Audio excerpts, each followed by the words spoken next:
can come up to Cup. That's what everybody does these days. And I actually think that's hurt the Busch Series. Logano, right there.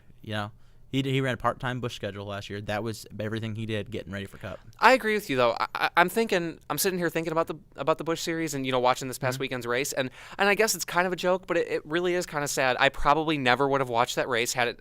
I would have done something. And I remember a few years ago, 2001, 2002, I would try to make a legitimate effort to watch the Busch races. And they had some really good racing, and it was really cool watching how everything developed and how every year it always turned into a battle between the veteran Busch Series guy that's been there for 10 years and the up-and-coming guy who's in his first or second year in the Busch Series, who is on his way to Cup. Like, I remember, I don't know if you will remember this, very good, but one of the best championship battles I ever remember in any series, the 2003 Busch Championship. Oh, yeah, that's what that thing's doing, too. Is that what you were talking? Yeah, exactly. And actually, that was, 5 guys? It was 5 that were, within 60 points. Yeah. And he had David Green, who ended up coming, 14 points short. And Jeff Green. Was Jeff Green involved that year, too? No, maybe not. No, David Green, Hornaday. Brian Vickers, Ron Hornaday. Jason Keller, maybe? I don't remember. Scott Riggs. Those were the 5. Those were the 5. And they all ran really well, but... And Vickers won it by, 8? Wasn't it, 8 points? It was 14. Okay. I remember that very closely. Yeah. But, yeah, I mean... And in Green, Green did everything he could. And that was, a big resurgent year for Jeff Green and Ron Hornaday. And it was... David Green. David Green. Yeah, David Green and Ron Hornaday. David Green had been an afterthought, and he came into that 37 car as almost like a replacement for a guy that got injured.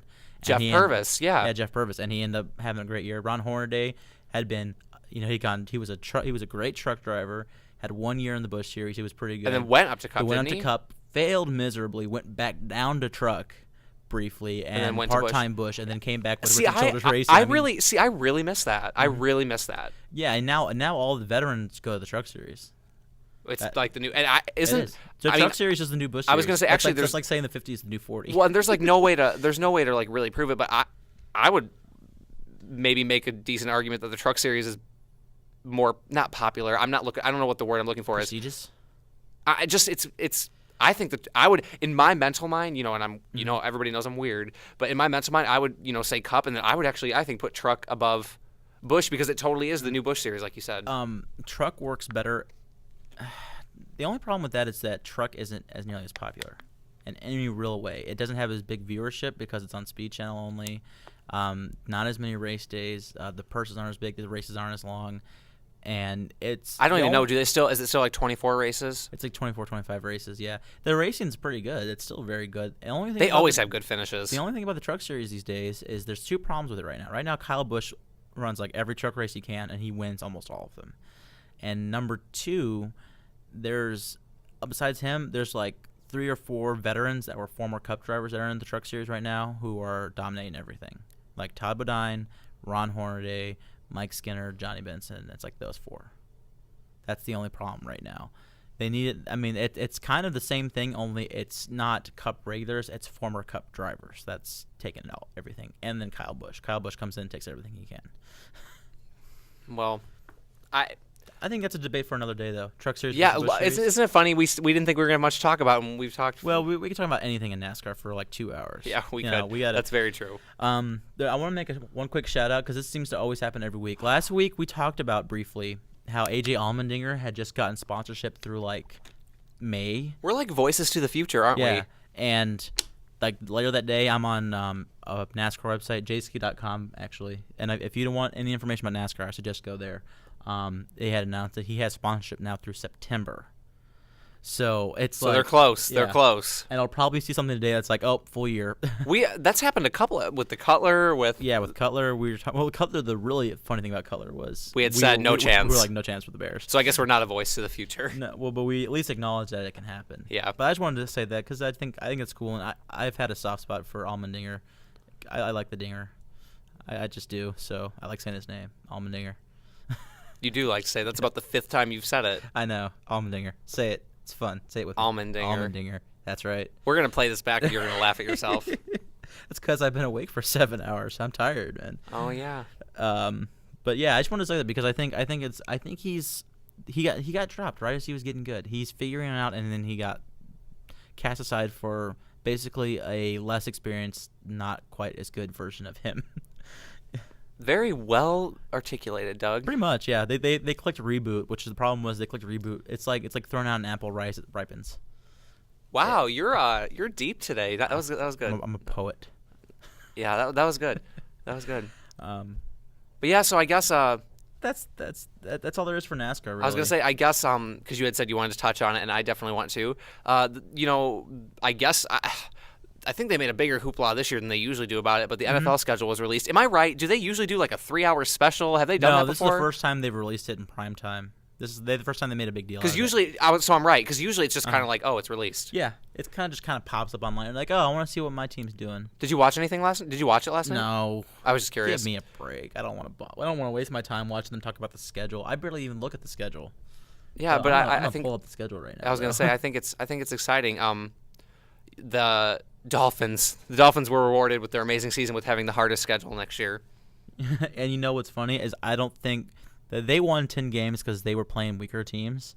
They're gonna win like 6 games because they're playing tough teams now. You watch.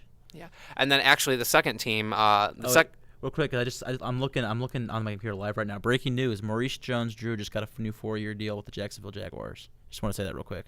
Wow, we're live updates here. Yeah, of course. By the time you're watching or listening to this, it won't be news Live, anymore. yeah. But anyway, please continue your thought. Oh, I lost my train of thought. I don't know what I was saying. Oh, the team with the second hardest record, and by the way, it seems like they always have a hard schedule, is the Patriots. They're second. Well, yeah, but you know what? They win games every year. They won 11 games last year with like the hardest schedule. Well, let's see. Let's pull up. We got to pull up the Chiefs. We'll pull up the Patriots record here real quick. You see Buffalo at New York Jets. I do like. That seems like last year's was similar. They had Jets in week 2 last year as well. Atlanta, Baltimore. Those should be wins, I think. Baltimore is a team that never plays well against good teams. I'm serious. They just don't bring it for the really good teams. I think it's interesting that they're playing Denver. Denver. Just because of all the Well, that's gonna be that's gonna be just like every time they play the Jets the last 3 years. It's like protege versus mentor. Or whatever. Even though I really don't count McDaniels as a protege of Belichick. Tennessee, Tampa Bay. Tampa Bay is the London game. Is it London? Yes, it is. Oh. I didn't. Oh yeah, they are playing London this year, aren't they? Well, and the reason I guess Byron Leftwich versus Tom Brady. That's gonna be a quarterback duel for the ages. Well, and I guess the interesting thing, I would like to know how they select the London teams, but I do know. I just heard this last night. The owner of the Tampa Bay Buccaneers has a team that he owns in Europe. Oh yeah, he's got a soccer team. So I guess that's part of the connections. Manchester United, I think he's. I'm sure that's why they chose that. But what I like about that is obviously their bye week is the week after. Oh yeah, it has to be. It has to be. So second half, what do we got? Saint and Indianapolis. They always play Indianapolis every year, regardless. Yeah, because of the rivalry now. Yeah, and it's kind of one-sided these days. Like the last, I think I saw was Indy won 4 of the last 5 between these two. It used to be all New England. Now it's all Indy, pretty much. Yeah, well, Indy barely won last year. Am I correct? I can't remember. It was a close game. Oh, wasn't it overtime?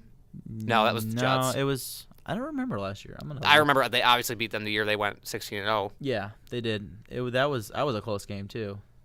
So what do they end with? What are the last 2 weeks? I can't remember. We got the Jets again, New Orleans. I think that's going to be a fun game to watch. I think that's going to be like 49. So they're playing 42. The NFC South this year. Yep. We got Miami, Carolina.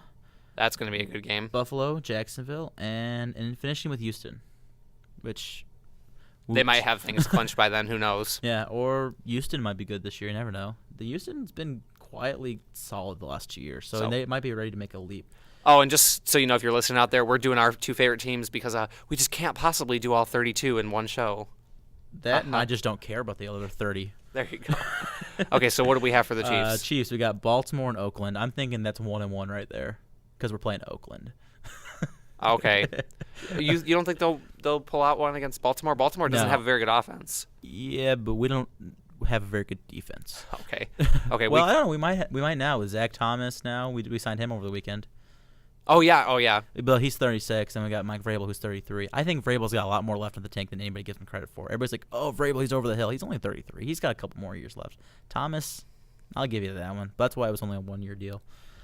Philly and New York Giants. Oh, by the way, they get the luckiness of playing the NFC East. I noticed this. They play the NFC East teams 4 weeks in a row. Philly, New York Giants, Dallas, Washington. Yes, they actually said, because you didn't watch the special last night. I want to say this right now. That is crap. I did watch the schedule. I did watch the part of the schedule thing last night, and they said that, and they said they actually